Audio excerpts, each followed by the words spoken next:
Good evening everybody. हमारी आवाज तो सुनाई दे रही होगी आपको।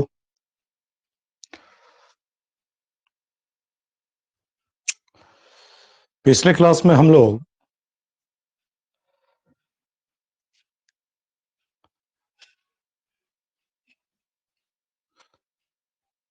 बातें कर रहे थे रेडॉक्स के उस पोर्शन के बारे में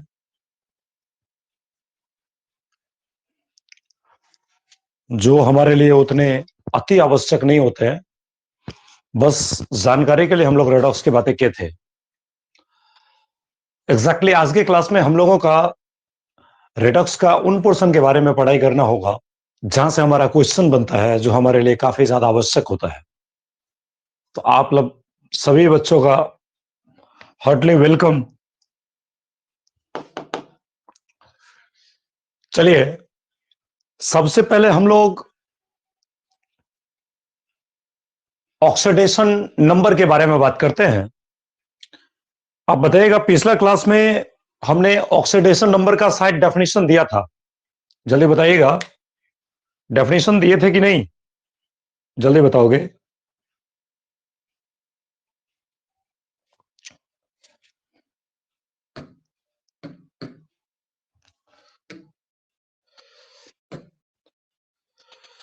दिए थे।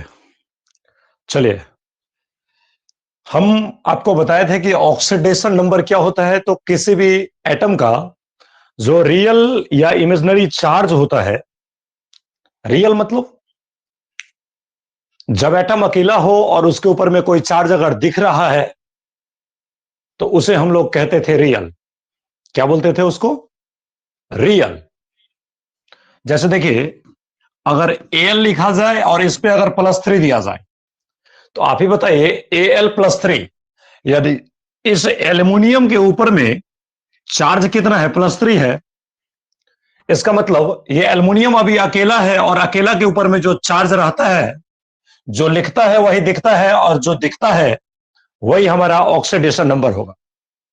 उसी को हम लोग कहेंगे उस एल्युमिनियम का ऑक्सीडेशन नंबर। यानी इस अवस्था में एल्युमिनियम जब अकेला की अवस्था में है और इसके ऊपर में अगर +3 चार्ज लिखा हुआ है, इसका मतलब एल्युमिनियम का ऑक्सीडेशन नंबर +3 है। बोलिए, इतना तो आप समझ रहे होंगे। लेकिन यही एल्युमिनियम अगर किसी अदर एलिमेंट के साथ अगर जुड़ जाते हैं और अगर Al2O3 कंपाउंड का निर्माण कर चुका है, तो यहां पर अगर हमसे कोई एल्युमिनियम का ऑक्सीडेशन नंबर पूछेगा तो यहां पे कोई चार्ज दिखता नहीं है। आप देख लीजिए, यहां इस एल्युमिनियम के ऊपर में कोई चार्ज अभी लिखा हुआ नहीं है। इसका मतलब यहां का चार्ज लिखा नहीं है, इसलिए मुझे दिखता नहीं है। और दिखता नहीं है इसका मतलब ये रियल नहीं है, और रियल नहीं है इसका मतलब यहां का जो चार्ज है वो इमेजिनरी है। और अभी मैं जानकारी के लिए आपको बता दूं कि इस एल्युमिनियम के ऊपर में चार्ज है +3 और इस ऑक्सीजन का चार्ज है -2। आपके दिमाग में यह क्वेश्चन आ रहा होगा कि आखिर इस एल्युमिनियम के ऊपर में +3 कैसे हुआ, ऑक्सीजन के ऊपर में -2 कैसे हुआ।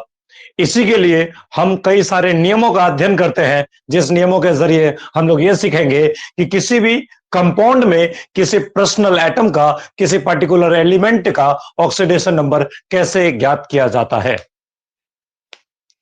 तो इसको डिलीट किया जाए। ऑक्सीडेशन नंबर क्या होता? रियल या इमेजिनरी। लेकिन एक चीज हमें टाइप करके आप बताओगे, रियल कब होता है? जब अकेला होता है या एक से ज्यादा के साथ होता है? आप ही बताइएगा, रियल चार्ज कब होता है? जब एटम अकेला हो या एक से ज्यादा के साथ जुड़ा हुआ। जल्दी बताओगे। हमने आपको यह बोला, देखिए बहुत सारे बच्चे जवाब दे रहे हैं। हाँ, चलिए, इसका मतलब आप लोग मेरे विचार से समझ रहे हैं। हाँ, चलिए। अच्छा, आप ही बताइए, अगर हम आपसे पूछें कि इस एल्युमिनियम का ऑक्सीडेशन नंबर क्या है, जरा सोच के बताओगे, दिमाग लगाओगे। मैंने अभी आपको कुछ भी नहीं सिखाया है, लेकिन इसके बावजूद भी आप चाहोगे तो बता सकते हो। आप बताइएगा, इस एल्युमिनियम का ऑक्सीडेशन नंबर कितना है? जल्दी बोलोगे। एल्युमिनियम का ऑक्सीडेशन नंबर कितना है अभी अभी अभी अभी कितना है अभी? अभी चार्ज लिखा हुआ नहीं है, जल्दी बताओगे। देखिए, कई सारे बच्चों के सही भी जवाब आ रहे हैं और कुछ गलत भी जवाब आ रहे हैं। देखिए, जब चार्ज नहीं लिखा है तो मैंने आपको क्या बताया, न प्लस का झंझट न माइनस का लफड़ा, इसका मतलब ही चार्ज जीरो होता। न प्लस का झंझट न माइनस का लफड़ा, इसका मतलब चार्ज जीरो होता। आप ही बताइए, इस एल्युमिनियम के ऊपर में ना तो पॉजिटिव चार्ज लिखा है ना ही नेगेटिव चार्ज लिखा है, इसका मतलब कितना लिखा है? जीरो लिखा है। यानी इस एल्युमिनियम का ऑक्सीडेशन नंबर अभी कितना होगा? जीरो होगा। जब किसी के साथ जुड़ा रहेगा तब कुछ चार्ज दिख सकता है जो कि इमेजिनरी होगा, और जब अकेला रहेगा तो उसके ऊपर में लिखना पड़ेगा। जैसे देखिए, अभी हाइड्रोजन के ऊपर में अगर कोई बोलेगा कितना चार्ज है तो बोलेंगे कुछ नहीं है, मतलब जीरो है। तो जब एलिमेंट के ऊपर में कोई चार्ज नहीं लिखा रहे, कुछ भी नहीं लिखा रहेगा, इसका मतलब क्या लिखा हुआ है? जीरो लिखा हुआ। ना प्लस का झंझट ना माइनस का लफड़ा, इसका मतलब ही चार्ज जीरो होता। और जब जब चार्ज जीरो होगा तो उसका ऑक्सीडेशन नंबर हम लोग कितना ले लेंगे? जीरो ले लेंगे। चलिए, अब यहीं पे अगर हमें बोल देगा इस सिल्वर का, इस कॉपर का, इस गोल्ड का ऑक्सीडेशन नंबर अभी कितना है, हम बोलेंगे कुछ नहीं है तो जीरो है, कुछ नहीं है तो जीरो है, कुछ नहीं है तो जीरो है। लेकिन यहीं पे अगर ऐसा लिख देगा एयू पे +1, एजी पे +3, अगर ऐसा लिख दिया जाएगा, इसका मतलब यहां पे गोल्ड का ऑक्सीडेशन नंबर +1 है और यहां सिल्वर का ऑक्सीडेशन नंबर +3 है। बताइए, लाइन समझे कि नहीं समझे? मेरे कहने का मतलब आप समझे कि नहीं समझे? नहीं लिखा रहेगा तो जीरो लिख लो, क्योंकि तेरे पास जब पैसे नहीं होते हैं और आपसे कोई जिद करता है, बताओ तेरे पास कितने पैसे हैं, तो आप गुस्सा में क्या बोलोगे? मेरे पास जीरो पैसा है। पैसा नहीं है इसका मतलब ही हुआ कि मेरे पास जीरो पैसे। बताइए, लाइन समझे कि नहीं समझे? जल्दी बोलोगे।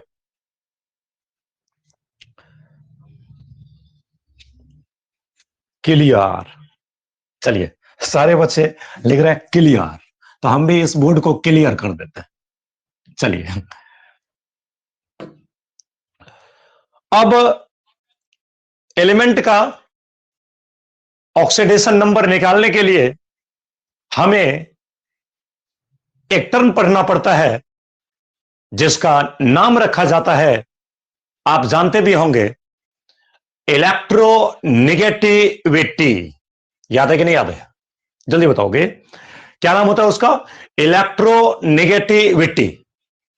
आपको मैंने बताया था पीरियोडिक टेबल में, इलेक्ट्रोनिगेटिविटी का मतलब इलेक्ट्रॉन खींचने की क्षमता या इलेक्ट्रॉन खींचने की प्रवृत्ति। मतलब सीधे समझिए, अगर इसका नाम है कलम, तो कलम को हम लोग बोलते हैं पेन। तो कोई अगर आपको बोल रहा है कि मेरे पास पेन की संख्या है ज्यादा, मतलब उसके पास कलम की संख्या है ज्यादा। तो जिसको आप बोलते हैं इलेक्ट्रोनिगेटिविटी अंग्रेजी में, उसी को हिंदी में हम लोग बोलते हैं इलेक्ट्रॉन खींचने की क्षमता या इलेक्ट्रॉन खींचने की प्रवृत्ति। अगर किसी एटम का इलेक्ट्रोनिगेटिविटी है ज्यादा, इसका मतलब उसके इलेक्ट्रॉन खींचने की क्षमता है ज्यादा। इलेक्ट्रॉन नेगेटिविटी ज्यादा है, इसका मतलब इलेक्ट्रॉन खींचने की क्षमता है ज्यादा। इलेक्ट्रॉन खींचने की क्षमता है ज्यादा, इसका मतलब वो इलेक्ट्रॉन लेना चाहता है, लेना। तो चलिए, हम लोग इलेक्ट्रॉन नेगेटिविटी से चीजों को स्टार्ट करते हैं, क्योंकि ऑक्सीडेशन नंबर निकालने के लिए सबसे पहले हम लोग दो प्रकार के कंपाउंड में ऑक्सीडेशन नंबर निकालेंगे, एक आयोनिक कंपाउंड और दूसरा कोवेलेंट कंपाउंड।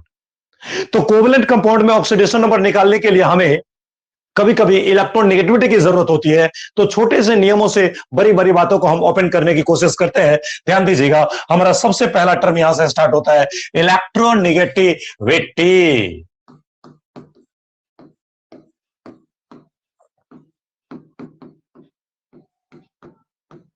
बोलिए। अच्छा, इलेक्ट्रॉन नेगेटिविटी के ब्रैकेट में आप लिखे होंगे इलेक्ट्रॉन खींचने की क्षमता या इलेक्ट्रॉन खींचने की प्रवृत्ति, ऐसा लिखे होंगे। तो हमने इसे लिख दिया इलेक्ट्रॉन खींचने की क्षमता, या इसी को आप बोल सकते हैं इलेक्ट्रॉन खींचने की प्रवृत्ति। इलेक्ट्रॉन खींचने की क्षमता बोलिए, या इसी को आप बोल सकते हैं इलेक्ट्रॉन खींचने की प्रवृत्ति। हाँ, चलेगा। इसका हम ऐसे डेफिनेशन दे रहे हैं, टेंडेंसी। बताइए तो टेंडेंसी का मतलब, आप बोलचाल की भाषा में इस्तेमाल करते हैं। टेंडेंसी का मतलब प्रवृत्ति, लक्षण, विचार, सोच, नजरिया, एटीट्यूड। मतलब आप बोलते हैं ना ये फलाना गलत टेंडेंसी का आदमी है, इसका मतलब गलत प्रवृत्ति का आदमी है, गलत लक्षण वाले आदमी। तो टेंडेंसी यानी प्रवृत्ति यानी लक्षण ऑफ एन एटम, किसी एटम की प्रवृत्ति जो अट्रैक्ट, अट्रैक्ट का मतलब आकर्षित करना, खींचना। द शेयर्ड, शेयर का मतलब साझेदारी, शेयर्ड पेयर, साझेदारी में जो इलेक्ट्रॉन का जोड़ा है उसे खींचने की प्रवृत्ति को इलेक्ट्रॉन निगेटिविटी कहते हैं। साझेदारी में जब ए और बी इन दोनों एटम का बॉन्ड है, मान लिया जाए कि ये थोड़ा सा बेईमान नेचर का है और ये बेचारे हमारे बगल वाले भी ये उदार दिल के हैं, सीधे सपट्टे हैं, तो ए बेईमान है, इसका मतलब इसके इलेक्ट्रॉन खींचने की क्षमता ज्यादा होगा, और बी बेचारा उदार दिल का है, इसका मतलब इसके इलेक्ट्रॉन खींचने की क्षमता है कम, और खींचने की क्षमता कम मतलब खिंचवाने की क्षमता ज्यादा होगा। तो ए अपना इलेक्ट्रॉन लेके बी को दे देगा, और जब ए अपना बी अपना इलेक्ट्रॉन लेकर के ए को दे देगा, तो जब बी अपना इलेक्ट्रॉन लेके ए को देगा तो बी का इलेक्ट्रॉन जाएगा और ए के पास इलेक्ट्रॉन आएगा। और आप जानते हैं इलेक्ट्रॉन पे कौन चार्ज? निगेटिव। इलेक्ट्रॉन आता माइनस लाता, नहीं आता क्या? बी अपना इलेक्ट्रॉन लेके ए को देगा क्योंकि ए के इलेक्ट्रॉन खींचने की क्षमता ज्यादा है, ए बरियार ज्यादा है, ताकतवर ज्यादा है, खतरनाक है। तो इसलिए ए इस साझेदारी बॉन्ड में जो साझेदारी के जो दो इलेक्ट्रॉन है, इस दोनों इलेक्ट्रॉन को ए अपनी ओर खींचेगा, जिसके कारण ए का अपना इलेक्ट्रॉन तो अपने पास रहेगा ही, साथ में बी के जो ये इलेक्ट्रॉन की डेंसिटी, आपको जो इलेक्ट्रॉन दिख रहा है, ये भी धीरे धीरे किधर की ओर? ए की तरफ भागने लगेगा, जिस वजह से ए पे हम लोग मानेंगे निगेटिव चार्ज और इस बी पे क्या मान लेंगे? Positive charge. देखिए, जो इलेक्ट्रॉन लेता है उस पर निगेटिव और जो इलेक्ट्रॉन देता है उस पर पॉजिटिव। लाइन समझ रहे हैं? तो परिभाषा यह बता रहा है, टेंडेंसी ऑफ एन एटम, किसी एटम की प्रवृत्ति टू अट्रैक्ट, आकर्षित करने का, the shared pair of electron, साझेदारी में इलेक्ट्रॉन के जोड़ा को खींचने की जो प्रवृत्ति होती है। आप ही बताइए, ए और बी के बीच में साझेदारी करके बॉन्ड बना है और इसे साझेदारी में इलेक्ट्रॉन के जोड़ा को खींचने की प्रवृत्ति को इलेक्ट्रोनेगेटिविटी कहते हैं।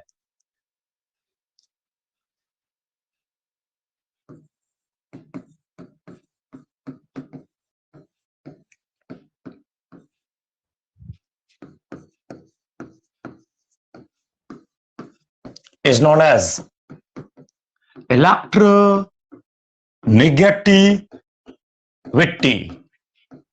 जरा सोच के बोलोगे, पूरे पीरियोडिक टेबल के सबसे ज्यादा विद्युत ऋणात्मक तत्व, इसका मतलब सबसे ज्यादा इलेक्ट्रोनेगेटिविटी किस एलिमेंट का है? जल्दी बताओगे। मतलब पूरे पीरियोडिक टेबल में सबसे ज्यादा खतरनाक एलिमेंट कौन सा है? जल्दी बताइएगा। सारे बच्चे बता रहे हैं। पूरे पीरियोडिक टेबल का सबसे ज्यादा इलेक्ट्रोनेगेटिव एलिमेंट फ्लोरीन है। फ्लोरीन, फ्लोरीन इतना खतरनाक है कि वो जिससे भी संबंध बनाता है बिना इलेक्ट्रॉन खींचे छोड़ता नहीं, क्योंकि सबसे ज्यादा इलेक्ट्रोनेगेटिविटी, और उसका वैल्यू कितना होता है? 4। तो मैं आगे लिख रहा हूं, value of electronegativity, value of electronegativity, electronegativity का वैल्यू। सारे बच्चे अभी चार्ट जाएंगे पूरे को। फ्लोरीन का इलेक्ट्रोनेगेटिविटी 4 होता है, इसका मतलब मैंने लिखा 4.0। यहीं पे ऑक्सीजन का इलेक्ट्रोनेगेटिविटी 3.5 होता है, नाइट्रोजन और क्लोरीन का बराबर होता है और इसका वैल्यू 3.0 होता है। इसी तरह से देखिए, ब्रोमीन का इलेक्ट्रोनेगेटिविटी 2.8 होता है और आई बताता है आयोडीन, इसी के साथ होता है सल्फर और इसी के साथ होता है कार्बन, यानी ISC। याद हुआ मैंने क्या बोला? ISC यानी आयोडीन, सल्फर और कार्बन, इन तीनों का इलेक्ट्रोनेगेटिविटी बराबर होता है और इसका वैल्यू 2.5 के बराबर होता है। इसी तरह से फास्फोरस है, फास्फोरस का इलेक्ट्रोनेगेटिविटी 2.3 होता है और आप ले लीजिए हाइड्रोजन, इसका इलेक्ट्रोनेगेटिविटी 2.1 यानी काफी कम होता है। इतने ही एलिमेंट का इलेक्ट्रोनेगेटिविटी आपको याद रखना है। फ्लोरीन का 4, ऑक्सीजन का 3.5, नाइट्रोजन और क्लोरीन का 3, ब्रोमीन का 2.8, ISC यानी आयोडीन, सल्फर और कार्बन इसके 2.5, फास्फोरस का 2.3 और हाइड्रोजन का 2.1 होता है। इतना तो आपको पता होगा। अब इस इलेक्ट्रॉन नेगेटिविटी के आधार पे ऑक्सीडेशन नंबर कैसे निकलेगा, वो चीजों को मैं सीखता हूं। चलिए, जैसे देखिए, आपसे कोई क्वेश्चन पूछ देगा, देखिए ऑक्सीडेशन नंबर का क्वेश्चन जितना ज्यादा प्रैक्टिस कीजिएगा वो मोर प्रेफरेबल आपके लिए उतना ही ज्यादा लाभदायक बन जाते हैं वो चीज।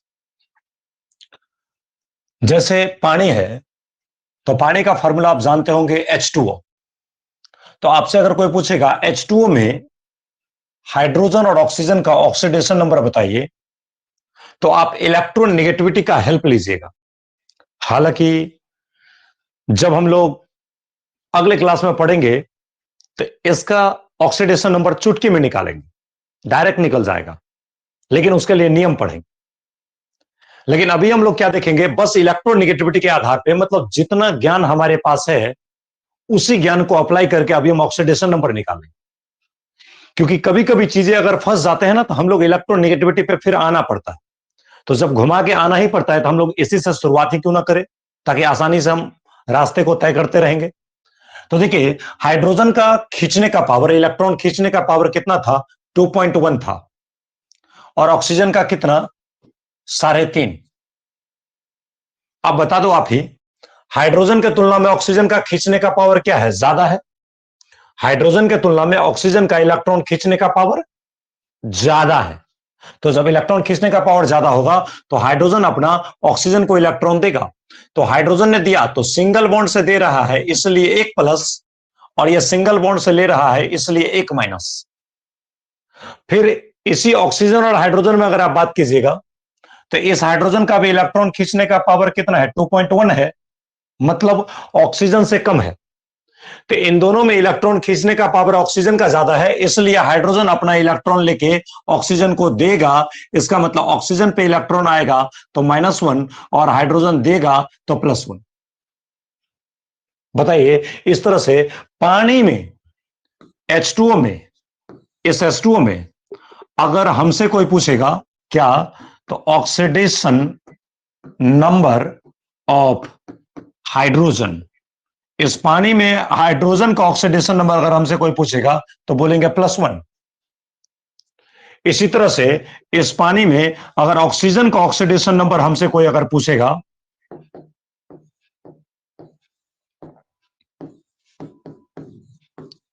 तो उसको क्या बोलेंगे? देखिए, -1 और -1 मिला के कितना हो गया? -2। तो बोलेंगे -2। बोलिए, आप समझे कि नहीं समझे? जल्दी बताइएगा। इस पानी में हाइड्रोजन का ऑक्सीडेशन नंबर +1 और ऑक्सीजन का -2। बहुत बच्चे ये सोच रहे होंगे कि हाइड्रोजन का +1 और +1 मिला के +2, लेकिन ध्यान देना, ऑक्सीडेशन नंबर जब भी डिफाइन होता है तो पर्सनल एटम का डिफाइन होता है। इस हाइड्रोजन का ऑक्सीडेशन नंबर और इस हाइड्रोजन का ऑक्सीडेशन नंबर हम दोनों को जोड़ नहीं सकते। दोनों के चार्ज तब जुड़ते हैं जब एक ही एटम के ऊपर में चार्ज होते हैं। जब अलग अलग एलिमेंट अलग अलग एटम पे चार्ज हो तो उसको हम क्यों जोड़ेंगे? इस हाइड्रोजन का ऑक्सीडेशन नंबर भी +1 है और इस हाइड्रोजन का ऑक्सीडेशन नंबर भी +1 है, यानी पानी के पास जो दोनों हाइड्रोजन है उसका ऑक्सीडेशन नंबर +1 होता है, और जो ऑक्सीजन है उसके चार्ज को हम जोड़ेंगे, क्योंकि इस हाइड्रोजन पे +1 तो इसके कारण एक बार -1 आया, और इस हाइड्रोजन पे +1 तो एक बार इसके कारण भी -1 आया। इस वजह से इस ऑक्सीजन पे कितना आ जाएगा? -2 आ जाएगा। बोलिए लाइन समझे कि नहीं? पानी में हाइड्रोजन का ऑक्सीडेशन नंबर +1, ऑक्सीजन का -2, जल्दी बताओगे? चलिए समझ गए। इसी तरह से मैं अगला क्वेश्चन अगर लूं, मान लीजिए अमोनिया आप जानते हो, NH3, ये लिखा। बताइए, डाटा आप बार बार लिखेंगे नहीं, डाटा का हम लोग बस यूज करेंगे। आप एक चीज देखिए, नाइट्रोजन का कितना होता है? 3, नाइट्रोजन का 3 और हाइड्रोजन का 2.1, दिमाग में डालिए। नाइट्रोजन का 3.0 यानी 3 होता है, और हाइड्रोजन का 2.1 यानी कम होता है। मतलब हम ये कहना चाहते हैं, नाइट्रोजन का इलेक्ट्रॉन खींचने का पावर ज्यादा है और हाइड्रोजन के इलेक्ट्रॉन खींचने का पावर कम है। तो इसी वजह से नाइट्रोजन का खींचने का पावर ज्यादा, तो इस हाइड्रोजन से नाइट्रोजन अपनी ओर खींचेगा, तो हाइड्रोजन सिंगल बॉन्ड से इलेक्ट्रॉन देगा इसलिए +1, और नाइट्रोजन लेगा इसलिए -1। फिर इस नाइट्रोजन हाइड्रोजन के बॉन्ड में भी यही बात, हाइड्रोजन अपना इलेक्ट्रॉन देगा इसलिए +1, और नाइट्रोजन इलेक्ट्रॉन लेगा इसलिए -1। फिर इस नाइट्रोजन हाइड्रोजन में अगर बात किया जाए, हाइड्रोजन अपना इलेक्ट्रॉन देगा इसलिए +1, और नाइट्रोजन इलेक्ट्रॉन लेगा इसलिए -1।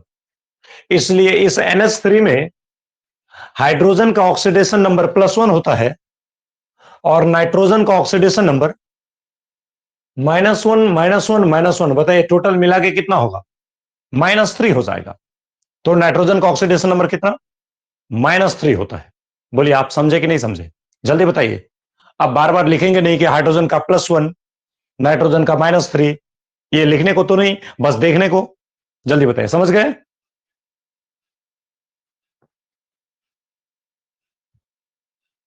चलिए समझ गए। इसी तरह से मान लीजिए अगर PCl5 की बात किया जाए, PCl5, PCl5, PCl5, जरा सोचिए तो, फास्फोरस और क्लोरीन के बीच में बॉन्ड है। ध्यान दो, फास्फोरस का खींचने का पावर 2.3 और हाइड्रोजन का 2.1। समझ रहे ना? हाइड्रोजन का खींचने का पावर कम है और फास्फोरस का खींचने का पावर, सॉरी हाइड्रोजन नहीं, PCl5 में तो फास्फोरस क्लोरीन है, तो फास्फोरस का 2.3 यानी कम है और क्लोरीन का 3 यानी ज्यादा है। तो बताइए फास्फोरस का कम और क्लोरीन का ज्यादा इलेक्ट्रॉन खींचने की पावर। इसको लेके चलिए, फास्फोरस का खींचने का पावर कम और क्लोरीन का ज्यादा। तो आप ही बताइए, फास्फोरस से क्लोरीन खींचेगा, तो क्लोरीन खींचेगा तो क्लोरीन पे -1 और फास्फोरस पे +1। इस बॉन्ड का कारण ऐसा हुआ। अब इस PCl बॉन्ड में अगर आप गौर कीजिएगा तो फास्फोरस अपना इलेक्ट्रॉन क्लोरीन को देगा, क्योंकि क्लोरीन का खींचने का पावर ज्यादा है, तो इसलिए क्लोरीन पे -1 और फास्फोरस पे +1। आप देखिए फास्फोरस और क्लोरीन में अगर आप गौर कीजिएगा तो फास्फोरस के तुलना में क्लोरीन का खींचने का पावर ज्यादा है, इसलिए क्लोरीन पे -1 और फास्फोरस पे +1। इसी तरह से फास्फोरस और क्लोरीन में आप देख लीजिए, क्लोरीन खींचेगा तो -1 और फास्फोरस देगा तो +1। इसी तरह से फास्फोरस और क्लोरीन में अगर आप गौर कीजिएगा तो फास्फोरस पे आता है +1 और क्लोरीन पे आता है -1। यानी इस PCl5 की अगर बात किया जाए तो इस PCl5 में फास्फोरस का ऑक्सीडेशन नंबर देखिए कितना, यहां -1 तो उसके कारण प्लस, -1 के कारण +1, -1 के कारण +1, -1 के कारण +1 और इस -1 के कारण +1। इस तरह से 1 2 3 4 5 +5। फास्फोरस का ऑक्सीडेशन नंबर +5 होता है और क्लोरीन का कितना? -1 होता है। क्लोरीन का आप -5 नहीं बोल सकते हैं, क्योंकि ये जो -1 है वो एक ही एटम पे। -1 अगर 5 बार इसी जगह पे होता ना, एक ही एटम पे होता ना, तो हम -5 बोल देते। लेकिन ये अलग क्लोरीन है, ये दूसरा क्लोरीन है, ये तीसरा क्लोरीन है, ये चौथा क्लोरीन। हर एटम का अपना पर्सनल ऑक्सीडेशन नंबर होता है। यहां तो हमने +5 इसलिए बोला क्योंकि ये सारा प्लस इसी फास्फोरस पे है। बोलिए, आप समझे कि नहीं समझे? जल्दी बताइएगा।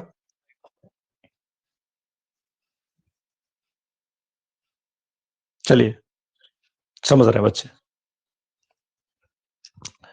इस तरह से अगर मान लीजिए हमें क्वेश्चन मिल जाए, आप जानते होंगे सल्फ्यूरिक एसिड। सल्फ्यूरिक एसिड जानते हैं, इंपॉर्टेंट होता है। सल्फ्यूरिक एसिड में अगर आपसे पूछेगा सल्फर का ऑक्सीडेशन नंबर कितना होगा, तो हम इसको कल के क्लास में आप देखिएगा कई सारा नियम पढ़ेंगे, तो नियम में आसानी से देख के तुरंत बोल देंगे। लेकिन इलेक्ट्रोनेगेटिविटी लगाएंगे, क्योंकि याद रखना, जब चीजें फंसता है तो इलेक्ट्रोनेगेटिविटी वहीं से उत्पन्न होता है, उसका जरूरत पर ही जाता है। तो इसलिए इसकी सहायता से हम बातों को कर रहे हैं। और अगले क्लास में इन सब चीजों को डायरेक्ट रूल से बनाएं। देखिए, H2SO4 केमिकल बॉन्डिंग में आप ये डायग्राम देखे होंगे। H2SO4, बताइए सल्फर का कितना होता है खींचने का पावर? जल्दी बताओ तो, सल्फर का खींचने का पावर, जल्दी जल्दी। 2.5, बहुत अच्छा। सल्फर का 2.5 और ऑक्सीजन का 3.5। देखिए, मैंने बताया था, अभी आप देख लीजिए, यहां देखिए, सल्फर का 2.5, ऑक्सीजन का 3.5 और हाइड्रोजन का 2.1, ऐसे बोला। बताइए, हाइड्रोजन का खींचने का पावर कम है यानी 2.1 है, ऑक्सीजन का खींचने का पावर ज्यादा है यानी 3.5 है, और सल्फर का खींचने का पावर और कम है यानी 2.5 है। मैंने ये डाटा लिख दिया है। तो आप ही बताइए, अब यहां पे अगर हम हाइड्रोजन ऑक्सीजन में बगजक करें, तो हाइड्रोजन की तुलना में ऑक्सीजन का खींचने का पावर ज्यादा है, इसलिए हाइड्रोजन पे +1 और ऑक्सीजन पे -1। फिर ये सल्फर ऑक्सीजन में अगर बात करेंगे, तो सल्फर के तुलना में ऑक्सीजन का खींचने का पावर ज्यादा है, क्योंकि सल्फर का 2.5 और ऑक्सीजन का 3.5, तो सल्फर के तुलना में ऑक्सीजन का खींचने का पावर ज्यादा है, इसलिए सल्फर पे आएगा +1 और ऑक्सीजन पे आएगा -1। अब इधर देखिए, हाइड्रोजन ऑक्सीजन में अगर बात कीजिएगा, तो हाइड्रोजन की तुलना में ऑक्सीजन का खींचने का पावर ज्यादा है, क्योंकि हाइड्रोजन का 2.1 और ऑक्सीजन का 3.5, तो इसलिए ऑक्सीजन पे आएगा -1 और हाइड्रोजन पे आएगा +1। इस सल्फर और ऑक्सीजन में अगर बात किया जाए, तो सल्फर के तुलना में ऑक्सीजन का खींचने का पावर ज्यादा है, इसलिए सल्फर पे आएगा +1 और ऑक्सीजन पे आएगा -1। इस सल्फर और ऑक्सीजन में अगर बात कीजिएगा, तो सल्फर के तुलना में ऑक्सीजन का खींचने का पावर ज्यादा, लेकिन यहां आप गौर से देखिए, तो यहां डबल बॉन्ड से खींच रहा है, इसका मतलब 2 इलेक्ट्रॉन खींच रहा है, और 2 इलेक्ट्रॉन खींच रहा है, इसलिए ऑक्सीजन पे आएगा -2 और सल्फर पे आ जाएगा +2। इसी तरह से सल्फर और ऑक्सीजन में बात कीजिएगा, तो सल्फर के तुलना में ऑक्सीजन का खींचने का पावर ज्यादा है, इसलिए ऑक्सीजन पे कितना आएगा -2 और सल्फर पे कितना आ जाएगा +2। यानी इस H2SO4 में हाइड्रोजन का ऑक्सीडेशन नंबर आप देख सकते हैं। इस H2SO4 में हाइड्रोजन का ऑक्सीडेशन नंबर कितना आया है, तो +1 आया है। सल्फर का कितना, तो देखिए 1 2 और 2 4 और 2 6, यानी सल्फर का आया है +6। और ऑक्सीजन का देखिएगा, तो यहां भी -2, यहां भी -1 और -1 यानी -2, यहां भी -2 और यहां भी -2, यानी ऑक्सीजन के सारे एटम का -2 आया है। बताइए, लाइन क्लियर हुआ? जल्दी बताइएगा।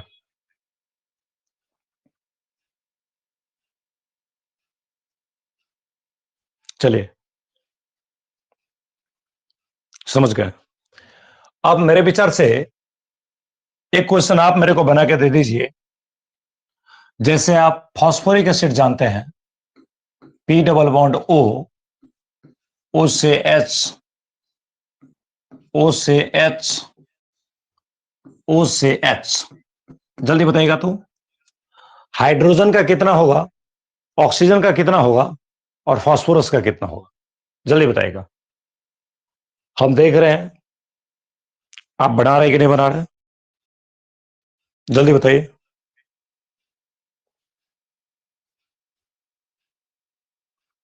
खींचने का पावर नहीं, ऑक्सीडेशन नंबर, जल्दी। हाइड्रोजन का ऑक्सीडेशन नंबर क्या होगा, ऑक्सीजन का क्या होगा और फास्फोरस का क्या होगा, जल्दी जल्दी बनाइएगा।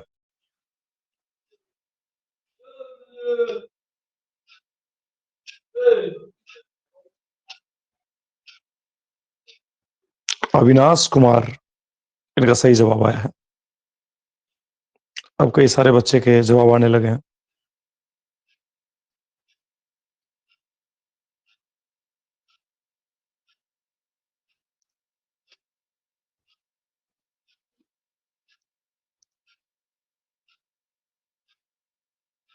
जल्दी।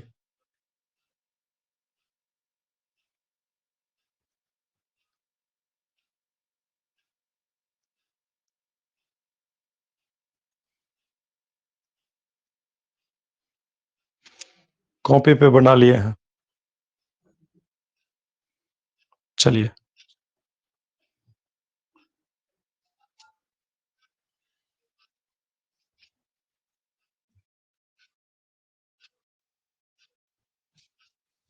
देखोगे कई सारे बच्चे निकाल दिए हैं, 10 का 10 एकदम एग्जैक्टली निकाल दिए हैं, बहुत अच्छा, थैंक यू। देखिए, अगर डाटा आपको याद ना हो तो डाटा यहां से आप देख सकते हैं। हाइड्रोजन का 2.1, ऑक्सीजन का 3.5 और फास्फोरस का 2.3। यहां देखिएगा, हाइड्रोजन की तुलना में ऑक्सीजन का खींचने का पावर ज्यादा है, तो हाइड्रोजन पे कितना देंगे, +1, ऑक्सीजन पे -1। यहां से भी हाइड्रोजन से ऑक्सीजन छीनेगा तो हाइड्रोजन पे +1, ऑक्सीजन पे -1। हाइड्रोजन से ऑक्सीजन छीनेगा तो हाइड्रोजन पे +1, ऑक्सीजन पे -1। सारे बॉन्ड को बारी बारी से देख लेना है कि कौन इलेक्ट्रॉन किधर जा रहा है, और एक एटम पे जितना चार्ज जाएगा सबको जोड़ लेंगे, वही हो गया ऑक्सीडेशन नंबर। बताइए, इस फास्फोरस ऑक्सीजन में अगर बात किया जाए तो फास्फोरस का 2.3 होता है और ऑक्सीजन का 3.5 होता है। इसका मतलब फास्फोरस की तुलना में तो ऑक्सीजन का खींचने का पावर ज्यादा होता है, तो इसलिए फास्फोरस पे आएगा +1 और ऑक्सीजन पे आएगा -1। हर साल की भांति इस साल भी फास्फोरस पे +1, ऑक्सीजन पे -1। फास्फोरस पे +1, ऑक्सीजन पे -1। और इसी तरह से फिर फास्फोरस और ऑक्सीजन में आप देखेंगे तो इस फास्फोरस से ऑक्सीजन डबल बॉन्ड से इस बार खींच रहा है, इसलिए इस पे आएगा डबल माइनस यानी -2, और फास्फोरस पे आ जाएगा +2। तो आप ही बताइए, इस 1 2 3 H है यानी H3, एक फास्फोरस है P, और ऑक्सीजन 1 2 3 4, ऑक्सीजन 4 है। तो आप ही बताइए, हाइड्रोजन पे कितना +1, फास्फोरस पे +5, 2 1 3 1 4 1 5, और ऑक्सीजन पे देखिए -1 -1 -1 -1 -1 -1 -2। तो यहां भी -2, यहां भी -2, यहां भी -2, यहां भी -2, तो सब जगह पे -2, तो यहां आ गया -2। हमारे विचार से आप समझ गए। चलिए, अब अगर आपसे 1 2 एग्जाम्पल बात कर, अच्छा सबसे साधारण एग्जाम्पल मैं पूछता हूं, कहीं ऐसा तो नहीं कि आप छोटे से एग्जाम्पल में बेहोश हो जाते हैं। मीथेन, आपका चहेता एग्जाम्पल, जल्दी बताइएगा। मीथेन में बताइए तो कार्बन और हाइड्रोजन का ऑक्सीडेशन नंबर, जल्दी। मीथेन में कार्बन और हाइड्रोजन का ऑक्सीडेशन नंबर, क्योंकि पता चला कि बड़े बड़े मॉलिक्यूल पे हम लोग हाथ पैर चला रहे हैं और छोटे से मॉलिक्यूल में फंस गए, ऐसा तो नहीं हो रहा है, जल्दी जल्दी देखिए। कई सारे बच्चे एकदम जवाब दे दिए हैं।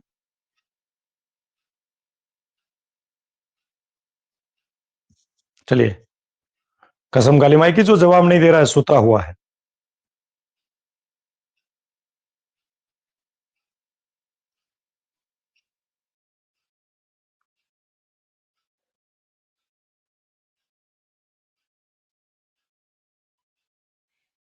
जिनको समझने में दिक्कत है वो पीछे वाला लेक्चर जाकर के देखे, या बीच में टपक गए होंगे भाई, इसलिए आपको समझने में थोड़ा दिक्कत हो रहा है। समझ में आने चाहिए।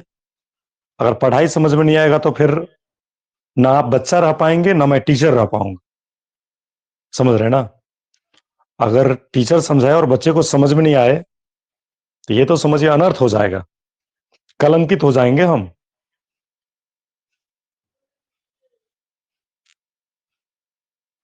कॉपी पर बना लिए हैं।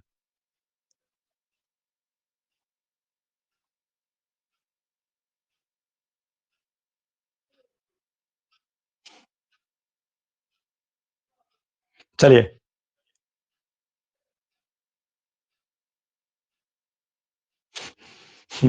बच्चा जवाब दे रहा है कि सर आपको कलंकित नहीं होने देंगे। Thank you. चलेगा, आप बना लिए हैं। इस हाइड्रोजन के तुलना में कार्बन का खींचने का पावर ज्यादा है। हाइड्रोजन का कितना? 2.1 और कार्बन का 2.5। तो हाइड्रोजन देगा इसलिए +1 और कार्बन बेचारा क्या करेगा? लेगा, इसलिए -1। हाइड्रोजन की तुलना में कार्बन का ज्यादा है तो हाइड्रोजन पे +1, कार्बन पे -1। हाइड्रोजन खींचेगा तो इसलिए हाइड्रोजन पे +1 और कार्बन पे -1। हाइड्रोजन खींचेगा, सॉरी, कार्बन खींचेगा हाइड्रोजन से, इसलिए हाइड्रोजन पे +1 और कार्बन पे क्या आ जाएगा? -1। इस तरह से CH4 में आप देख सकते हैं हाइड्रोजन का ऑक्सीडेशन नंबर +1 और कार्बन का -4। अच्छा, एक चीज बताइए, H2O2 बड़ा चर्चित कंपाउंड है, हाइड्रोजन पेरोक्साइड। सारे बच्चे ध्यान से देखेंगे, आप बताएंगे, हम जो कुछ पूछेंगे आप बताइएगा। H2O2, ठीक है, ये थोड़ा चर्चित है। इसका नाम है हाइड्रोजन पेरोक्साइड, ठीक है। अभी देखिए, इसका डायग्राम अगर हम बनाएंगे तो ऑक्सीजन से ऑक्सीजन को जोड़ देंगे और इस ऑक्सीजन से हाइड्रोजन को जोड़ देंगे, इस हाइड्रोजन को जोड़ देंगे। अच्छा,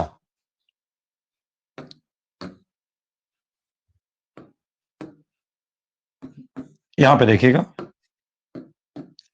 बताइए तो इसमें ऑक्सीजन का ऑक्सीडेशन नंबर कितना होगा? जल्दी, ऑक्सीजन और हाइड्रोजन का जल्दी बताइए तो। H2O2, H2O2, इसमें ऑक्सीजन और हाइड्रोजन का ऑक्सीडेशन नंबर जल्दी।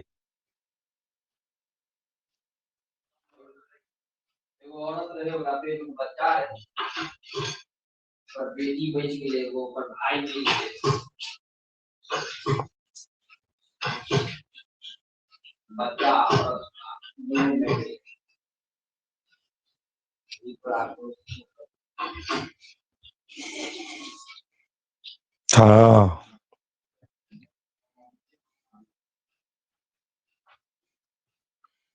कई सारे बच्चे लेकिन जवाब नहीं दे रहे हैं।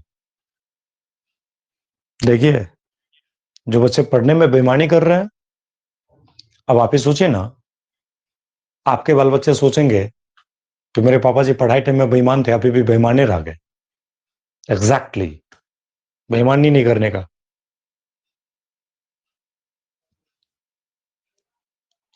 सारे बच्चे जवाब देंगे? हाँ, चलिए देखिए, हाइड्रोजन पेरोक्साइड में हाइड्रोजन का खींचने का पावर 2.1 है और ऑक्सीजन का 3.5 है। अब हमें लगता है बताने की जरूरत नहीं है, आप ये जानते हैं। तो हाइड्रोजन से ऑक्सीजन खींचेगा तो हाइड्रोजन पे +1, ऑक्सीजन पे -1। हाइड्रोजन से ऑक्सीजन खींचेगा तो हाइड्रोजन पे +1, ऑक्सीजन पे -1। लेकिन आप ही बताइए, इस ऑक्सीजन और ऑक्सीजन में सोचो, समझो, तब जवाब दो। बताइए, ऑक्सीजन ऑक्सीजन का, अरे भाई जब एटम है सेम तो इसका भी 3.5, इसका भी 3.5, खींचने का पावर दोनों का क्या होगा? बराबर। जब एटम है बराबर तो उसका खींचने का पावर होगा बराबर, और जब खींचने का पावर बराबर होगा तो न तो इलेक्ट्रॉन टस न ही इलेक्ट्रॉन मस, मतलब इलेक्ट्रॉन टस से मस करेगा ही नहीं, कहीं जाएगा ही नहीं। तो आप ही बताइए, इस बॉन्ड के कारण कोई चार्ज आएगा क्या? नहीं आएगा। इसका मतलब निकला इस सर ऑक्सीजन का -1 आएगा, हाइड्रोजन का +1 आएगा।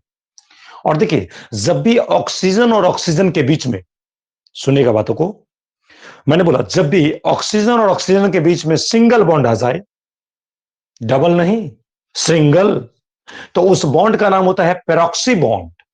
जब ऑक्सीजन और ऑक्सीजन के बीच में कहीं सिंगल बॉन्ड आ जाए तो उस बॉन्ड का नाम रखा जाता है पेरोक्सी बॉन्ड, या उसी को कहा जाता है पेरोक्सी लिंकेज।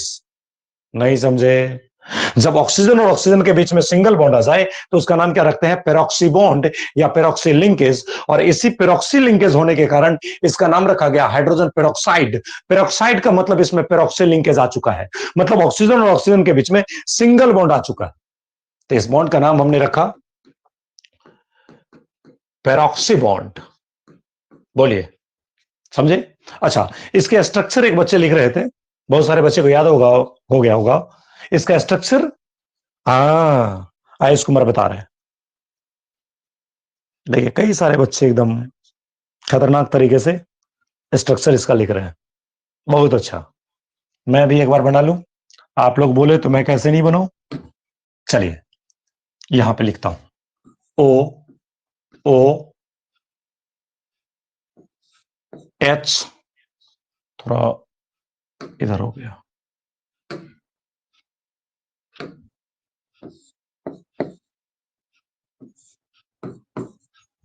अब देखिए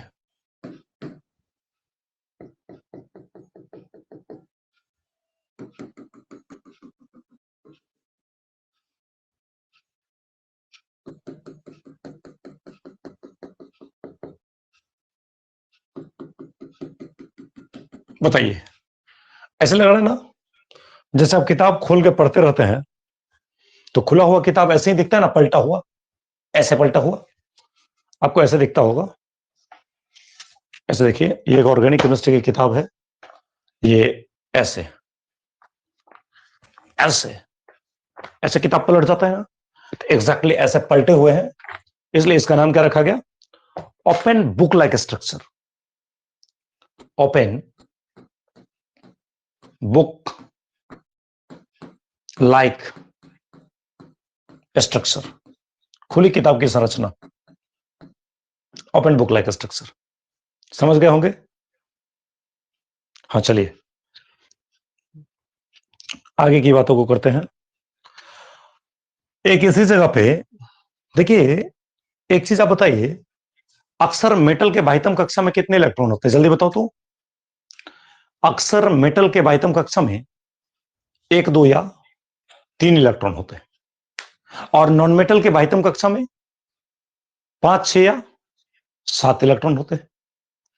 तो आप जरा सोचिए, एलिमेंट की कोशिश होती है कि किसी भी तरीके से, चाहे लेके हो, चाहे दे के हो, चाहे साझेदारी करके हो,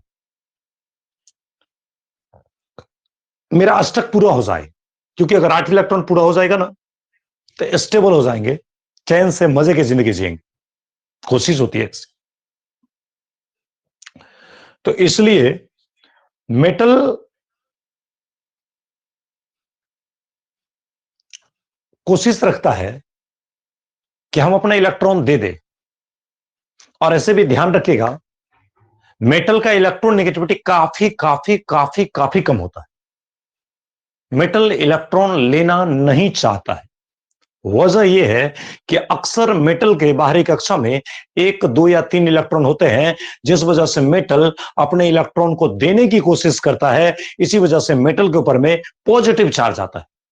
लेकिन नॉन मेटल अक्सर अपने बाहरी कक्षा में 5, 6 या 7 इलेक्ट्रॉन रखते हैं, और जिसके बाहर में 5 है वो 3 लेने के लिए परेशान है, जिसके बाहर में 6 है वो 2 लेने के लिए परेशान है, जिसके बाहर में 7 है वो 1 लेने के लिए परेशान, ताकि किसी भी तरह से मेरे को कितना हो जाए? 8। 5 में 3 आएगा तो 8, 6 में 2 आएगा तो 8, 7 में 1 आएगा तो 8। इसी वजह से उसका ऑक्टेट कंप्लीट हो जाएगा। तो नॉन मेटल इलेक्ट्रॉन लेना चाहता है और मेटल इलेक्ट्रॉन देना चाहता है। नहीं समझा? मेटल लेता नहीं, हमेशा देता है। चलेगा। अब देखिए, हम एक और वेरी वेरी इंपॉर्टेंट स्ट्रक्चर में बना रहा हूं। एक हाइड्रोजन पेरोक्साइड आपके लिए काफी ज्यादा महत्वपूर्ण होता है, और दूसरा हमारे पास होता है क्रोमियम पेरोक्साइड। उसका फॉर्मूला होता है CrO5, उसके ऑक्सीडेशन स्टेट भी पूछे जाते हैं। तो मैं आपको डायग्राम से एक बार समझाने की कोशिश करता हूं। ये आपका CrO5, ये अब देखिए Cr, क्रोमियम बताए थे ना, अक्सर धातु के नाम के अंत में एम लगा होता है। हीलियम को छोड़ के lithium, sodium, potassium, beryllium, magnesium, calcium, strontium, barium, radium, beryllium, magnesium, calcium, strontium, barium, radium, ferrum, cuprum, कोबाल्टम, जिंकम। तो दैट इज अक्सर मेटल के नाम के अंत में अक्सर एम लगा होता है। तो बताइए क्या लगा है? क्रोमियम क्या है? मेटल। और अभी मैंने बताया मेटल लेता नहीं, हमेशा देता है। तो जब मेटल देगा तो बगल वाले नॉन मेटल लेगा। सिंगल बॉन्ड से लेगा तो सिंगल माइनस, डबल बॉन्ड से लेगा तो डबल माइनस, ट्रिपल बॉन्ड से लेगा तो ट्रिपल माइनस। अब जरा बताओ, इस CrO5 का फिगर मैं बता दूं।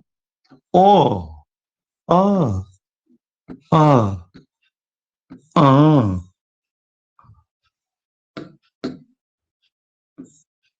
आ अब देखिए,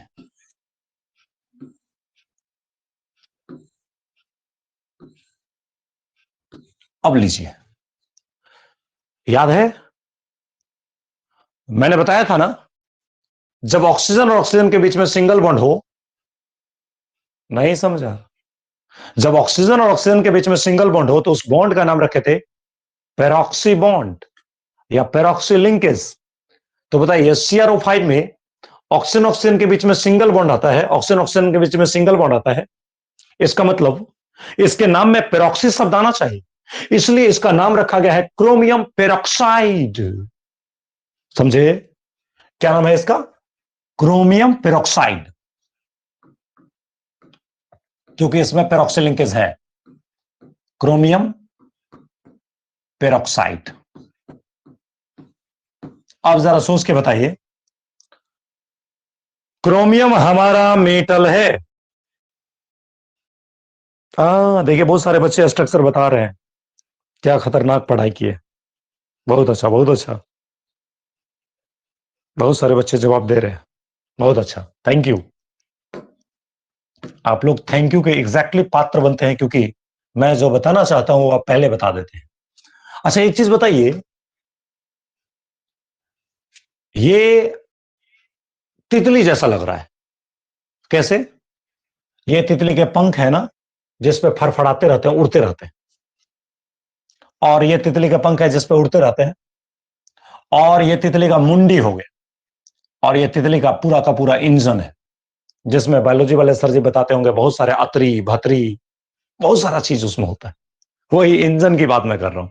तो ये तितली का इंजन, ये उसके डैने, उसके ब्लेड्स, उसके पत्तियां, उसके पंख जो है जिसपे फर, और ये उसके मुंडी है।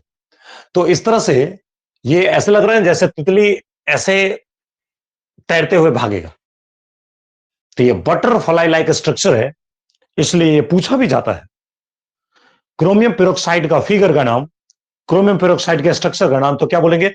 Butterfly structure. एक हाइड्रोजन पेरोक्साइड, एक क्रोमियम पेरोक्साइड। हाइड्रोजन पेरोक्साइड का स्ट्रक्चर होता है ओपन बुक लाइक स्ट्रक्चर, और क्रोमियम पेरोक्साइड का स्ट्रक्चर होता है क्या? Butterfly structure. तो मैं यहां पे लिख देता हूं बटर फ्लाई स्ट्रक्चर, ऐसे। अच्छा बताइए, मेटल लेता नहीं, हमेशा देता। तो क्रोमियम देगा, ऑक्सीजन लेगा। तो बोले इधर से ऑक्सीजन पे कितना आएगा? -1, क्योंकि सिंगल बॉन्ड से ले रहा है तो -1। बहुत सारे बच्चे दिमाग लगाएंगे, सर आप क्रोमियम का इलेक्ट्रोनेगेटिविटी कहां बताए? हर एलिमेंट का 118 एलिमेंट है, उतने एलिमेंट का इलेक्ट्रोनेगेटिविटी थोड़ी ना हम लोग याद रखेंगे। बस अपना कॉन्सेप्ट लगाना है, क्वेश्चन को सॉल्व करना है। तो हमने ये देखा कि भाई क्रोमियम तो यहां पे मेटल है, और मेटल जाना जाता है लेने के लिए नहीं, देने के लिए। तो मेटल अपना इलेक्ट्रॉन देगा तो बगल में ऑक्सीजन जो है वो लेगा। इधर से ऑक्सीजन लेगा तो इस पे -1, और क्रोमियम पे देखिए, इधर माइनस तो क्रोमियम पे +1, फिर इधर -1 तो क्रोमियम पे +1, फिर इधर -1 तो क्रोमियम पे +1, फिर इधर -1 तो क्रोमियम पे +1। अच्छा बताइए, इधर अगर देगा तो ऑक्सीजन पे -2 तो क्रोमियम पे बताइए कितना, +2। तो आप ही बताइए सोच के कितना, ऑक्सीजन पे -1 -1 -1 -1 और ऑक्सीजन पे -2। अच्छा, 2 1 3 1 4 1 5 1 6, क्रोमियम पे +6। जरा एक चीज सोचो आप कि क्रोमियम पेरोक्साइड में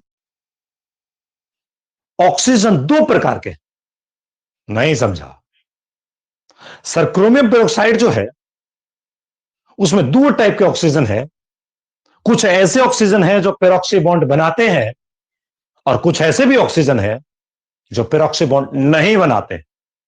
देख लीजिए, ये दोनों ऑक्सीजन पेरोक्सी बॉन्ड बनाया है। सर पेरोक्सी बॉन्ड क्या होता? जब ऑक्सीजन और ऑक्सीजन के बीच में सिंगल बॉन्ड बनता है तो मैंने उसी का नाम बताया था, पेरोक्सी बॉन्ड। तो आप ही बताइए, यहां पे पेरोक्सी लिंकेज है, यहां भी पेरोक्सी लिंकेज है, लेकिन यहां पे इस ऑक्सीजन का किसी दूसरे ऑक्सीजन के साथ सिंगल बॉन्ड नहीं है। इसका मतलब यह बिना पेरोक्सी वाला ऑक्सीजन है। तो एक ऑक्सीजन ऐसे हैं जो पेरोक्सी लिंकेज नहीं रखते हैं और दो ऑक्सीजन ऐसे हैं, मतलब ये और ये दो जाति और ये दो जाति ऐसे हैं जो पेरोक्सी लिंकेज रखते हैं। तो जितने ऑक्सीजन पेरोक्सी बॉन्ड बनाते हैं उसका ऑक्सीडेशन नंबर -1 होता है, -1 होता है। और जो ऑक्सीजन पेरोक्सी बॉन्ड नहीं बनाता है उसका ऑक्सीडेशन नंबर -2 होता है। बोलिए लाइन समझे कि नहीं समझे? और क्रोमियम का तो +6।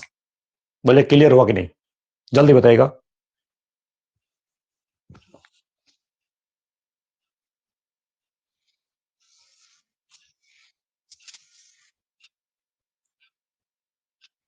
चलिए, लेकिन कई सारे बच्चे जवाब नहीं देते हैं, अपना समझ जाते हैं, अपना सुतल रहते हैं। अब बताते नहीं है कि मैंने समझा कि नहीं समझा।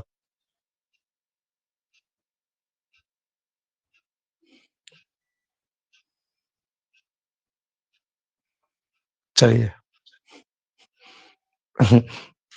बच्चे बोल रहे हैं कि एकदम सर्जरी कर रहे हैं चीर फाड़ बायोलॉजी में होता है, आप सर्जरी कर रहे हैं अभी, रात बिरात सर्जरी करते हैं। चलिए, अच्छा, ये जो हमारे थोड़े से एक्सेप्शनल केसेस थे या कुछ इलेक्ट्रोनेगेटिविटी के कॉन्सेप्ट पे आपने कुछ क्वेश्चंस को अभी डिस्कस किया। अब कई सारे ऐसे क्वेश्चन मिलेंगे जिसमें कि अलग अलग नियमों का इस्तेमाल किया जाएगा। तो मेरे विचार से नियमों का कॉन्सेप्ट कल के क्लास में रखते हैं। आज के क्लास में मैं आपको कुछ होमवर्क दे देता हूं और उस होमवर्क को आप लोग कोशिश करेंगे कुछ बनाने का, और उसके बाद फिर हम लोग ऑक्सीडेशन नंबर निकालना चुटकी में, सवाल को देखो आप फट से मार दो, वैसा वाला कॉन्सेप्ट देखेंगे। तो वो कल के क्लास में देखेंगे। तो इसलिए एक दो क्वेश्चन आप ले लीजिए। HON डबल बॉन्डो, ये लिखा, इसमें हाइड्रोजन, ऑक्सीजन और नाइट्रोजन सबका ऑक्सीडेशन नंबर निकालना है। HOCl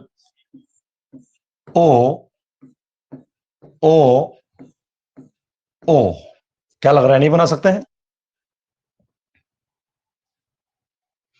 इसी तरह से H2SO3, मान लीजिए सल्फ्यूरस एसिड अगर दे दिया जाए, HOS डबल बॉन्ड OH, ये लिखा। इसी तरह से मान लीजिए अगर दिया जाए SO क्या लग रहा है नहीं बनेगा? 4 दे के और एक 2 दे दे, जल्दी बताओगे? और और और चाहिए बच्चे को, और चाहिए। जैसे भोज में सब्जी बढ़ते रहता है ना, तो बोलते हमारा इतना ही नहीं, हमरा और चाहिए। तो लीजिएगा C double bond O, double bond O, CO2 carbon dioxide, carbon tetrachloride CCl4, ये ले लीजिए। अच्छा, एक मैं आपको और देना चाहता हूं। बेंजीन जानते होंगे ना?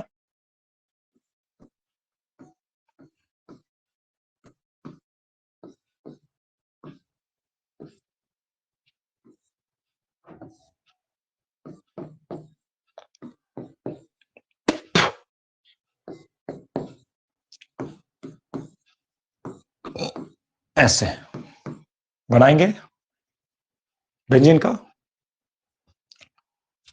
अच्छा, हमारे विचार से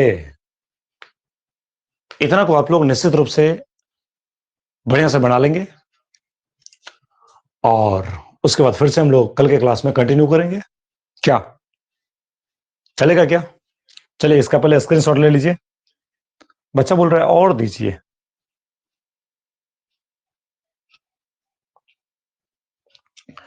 अब आप बना लेंगे ना, हमें दिक्कत यह है कि आप बना लेंगे तो वो सिखा के क्या फायदा। अब इतना प्रैक्टिस किया ना तो आपके कॉन्सेप्ट में, आपके दिमाग में, आपके जहन में इलेक्ट्रोनेगेटिविटी का डाटा पूरा का पूरा एंट्री कर गया है।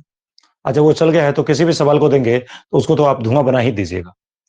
लेकिन चलिए बोले हैं तो एक एक दो और दे देते हैं। चलिए पीपिया देते हैं इस बार। पीपी पीपी पीपी पीओपी पीओपी पीओपी पीओपी पीओ पीओ पीओ पीओ पीओ पीओ। थोड़ा उलझा हुआ पिक्चर लग रहा होगा, आप इसको गौर से देखिए तो देखिए 1 2 3 4 फास्फोरस 4 है, P4, समझ रहे हैं ना। और ऑक्सीजन देखिए 1 2 3 4 5 6 7 8 9 10 P4 और 10। इसी का डायग्राम मैंने बनाया। अब मेरे विचार से इतना में आप सेटिस्फाइड हो गए होंगे, पेट भर गया। चलिए चलिए इसका स्क्रीनशॉट मेरे विचार से आप ले लीजिए। तो चलिए आपका है पेज नंबर 1, जल्दी स्क्रीनशॉट ले लो बालक, जल्दी भाई स्क्रीनशॉट लीजिए फटाफट, जल्दी।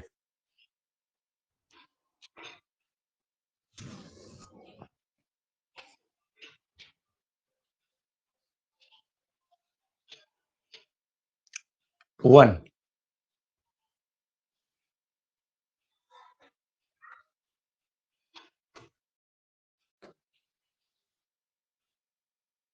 टू,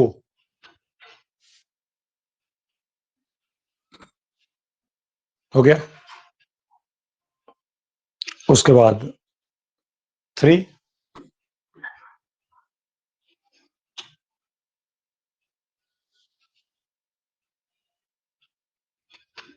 उसके बाद 4,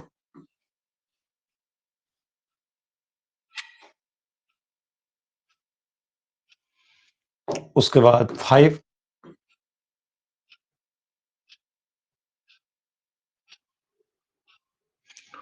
उसके बाद 6,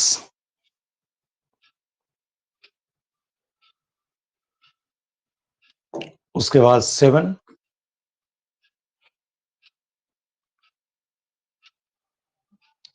उसके बाद 8,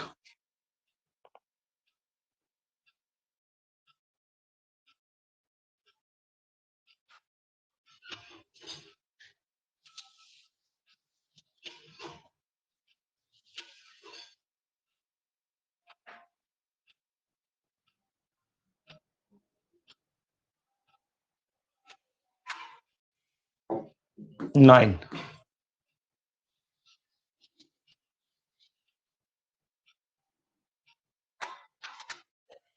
उसके बाद 10, 10 है ही नहीं, 9 तक है।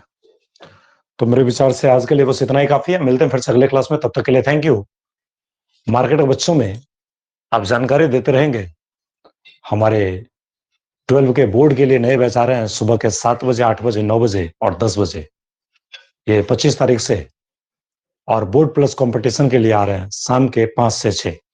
चलिए मिलते हैं फिर से अगले क्लास में, तब तक के लिए थैंक यू।